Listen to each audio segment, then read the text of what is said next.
Assalamualaikum warahmatullahi wabarakatuh.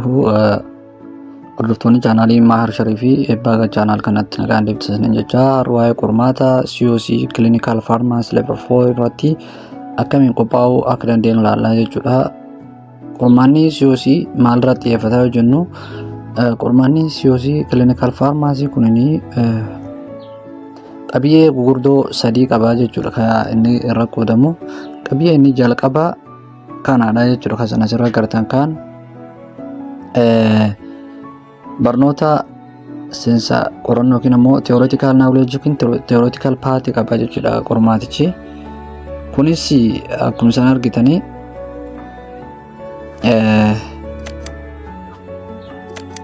akkuma isin argitan kana tokkoffaa pharmacology jechuudha. Pharmacology akkaataa fayyadama qorichaa, hojii irra ooluu fi miidhaa isaa jechuudha. Pharmacotherapy ammoo pharmacotherapy laf keessa qabachuu theoretical partiin maal yaal dhibee suni akka dhibba dhiiga fakkeenyaaf sukaaraa fi asma fa'aa akkamiin yaalama waan jedhu fakkeenyaaf.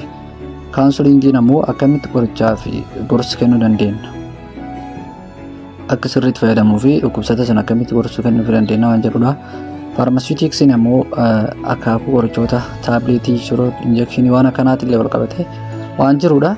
Inni taan ammoo ethics fi seera yookiin seera sirna hojii ogeessii haala tokkoon raawwachuu qabudha. Theoretical part irratti waan kan haalaan beekuun baay'ee barbaachisaadha. Inni taan ammoo akkuma isin agartan kan inni taanu kanaadha jechuudha. Qormaata hojii irratti hundaa'e practically jechuudha.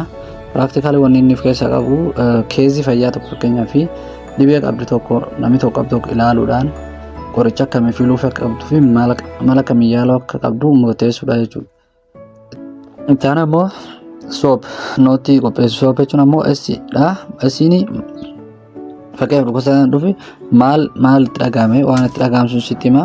Kun ammoo ragaa argame yookiin laab rizaltii irraa taatu BP irraa waan ilaalte ragaa argamedha jechuudha. Ragaa argames ni keeyyata. Inni taan ammoo eedha. Eedha ammoo madaalli yaada. Fakkeenyaaf dhukkubsataan waan inni matir dhaabatee ragaa argame laabii irraa taatmoo BP blood pressure ilaaluu waan kan ragaa argate dhukkuba kan ta'uu danda'a yaa jedhu in argata. Achi booda ammoo piini yaalee fi qoricha kennuu qabdu murteessitaa jechuudha. Akkasuma immoo kadhibiilee shaakala drug labelingii illee haalaan shaakali. Akkasuma immoo DDI yookiin drug interaction akka dansaa shaakala jechuudha dabruu barbaadde.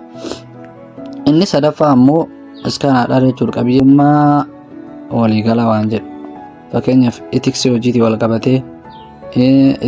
wal qabatee hojii quunnamtii fayyaa wanni waliin qabdu safartuu qorannoo yookiin error report gochuu waan kanallee sirriitti xiyyeeffachuu qabdaa jechuudha.